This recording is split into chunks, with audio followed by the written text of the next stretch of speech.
thanks, Chauncey, for inviting me in today to talk about the needs of brothers and sisters who have siblings, brothers and sisters themselves, with developmental differences. And this field has been developing over the last 20 years or so, as some of us as teachers and counselors, school psychologists, and physicians have been really looking at the needs of the entire family. So the needs of the entire family, especially for children with disabilities, is it's not just about the child and the parent. There are all of these other family members together. So there are brothers and sisters and grandparents. And so a number of us began to look at the needs of brothers and sisters.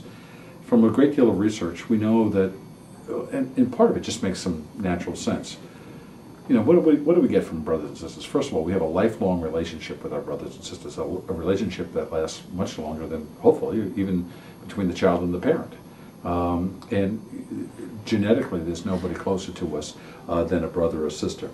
There's this whole issue about the importance for many of these siblings that we know. Who else has shared the same parents than brothers and sisters? And we all know that we all have crazy parents. All of us have crazy parents. And so the issue is that we have this special bond and this sibling solidarity. Siblings are becoming more important in our society because, frankly, we're living longer. And that relationship is going to take on much more emphasis. Also, we know that family size is decreasing so that we have fewer siblings to go around. And like in my case, I have 7 brothers and sisters, so a family of 8. Very few families are that large right now, so that relationship is becoming even more important.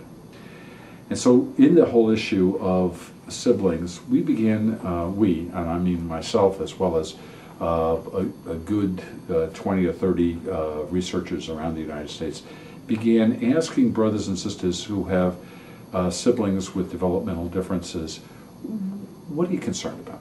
What are those issues that we need to focus in on? And the good news for all of us as parents and as professionals, when you ask brothers and sisters what they're concerned about, they'll say, number one, their brother or sister. They have a lot of concerns about their brother or sister with a disability.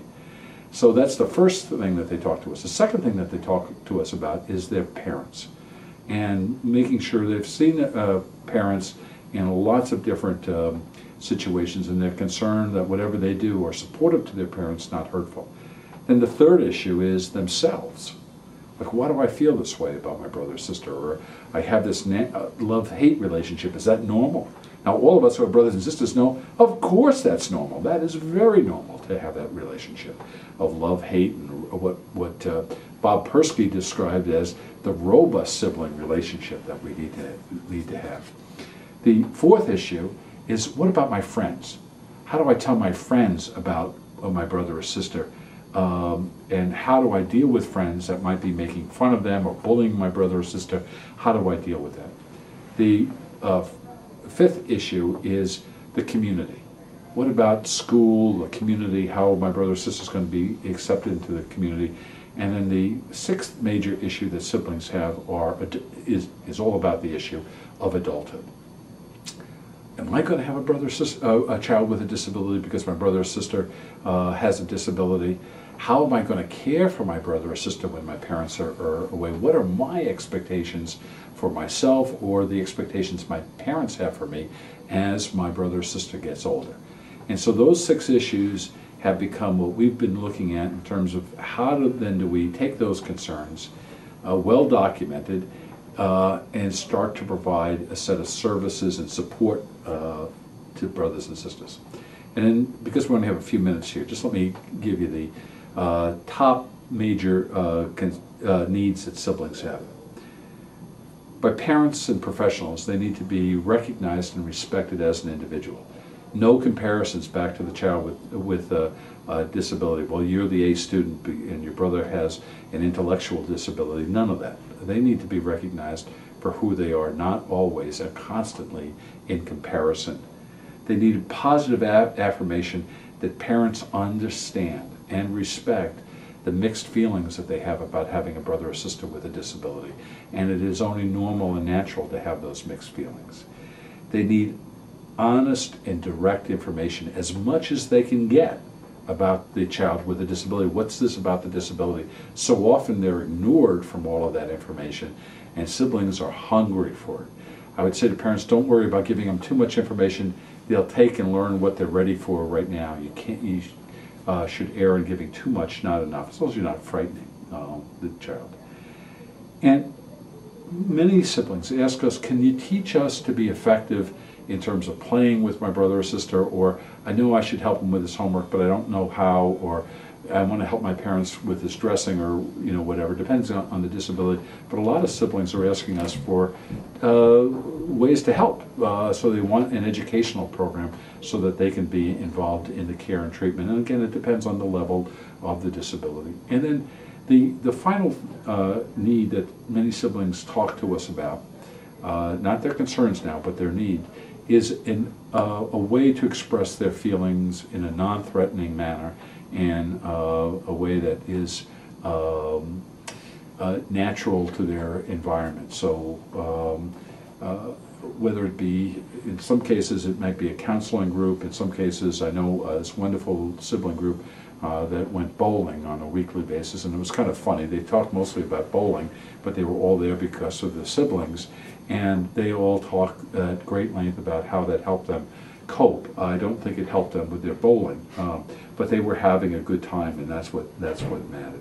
So Chauncey, that was a good question that you just asked me, and so here are the strategies that I would be saying to parents who might be watching this on YouTube, or whoever's watching this right now. Is, so what am I going to do? I know what their concern. I recognize the sibling relationship is an important one. I know that these kids have some concerns. I've listened to their needs. So now what am I going to do? And the first thing that we recommend to parents and other professionals is figure out a way to deeply listen to your other children. And for some, that might be a journal. Could you write mom or dad? Or for other families, it's more comfortable just on the trip to McDonald's. Hey, what are you thinking about?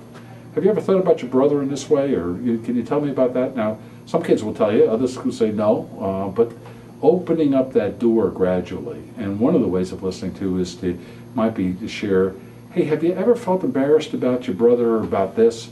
Well, so am I, and let's talk about that. Or don't you just love it when he cleans up his room and we don't have to harp on that? Again, the parent taking the time to really open up the door to listen to their children. I think the third issue related to this is that we need, as parents, to accept the child with a disability. If we know anything about siblings, they will follow the lead of the parent. So if the parent is not accepting that child, don't expect your other children to accept that child. If you don't love the child, they're not going to love the child. So it all starts with us. I know it's another burden on parents, but that's the deal. That's the job, and we've got to do it. And then I think that the last thing that I would end with, and this could go on and on and on about, but how do we sit down and praise those brothers and sisters so that they get some undivided attention and our praise? As parents, we can't praise our kids enough, and that's what we need to do. So think about that, and next time you're dealing with a family with disabilities, remember, worry about the siblings. Thanks a lot. Thank you.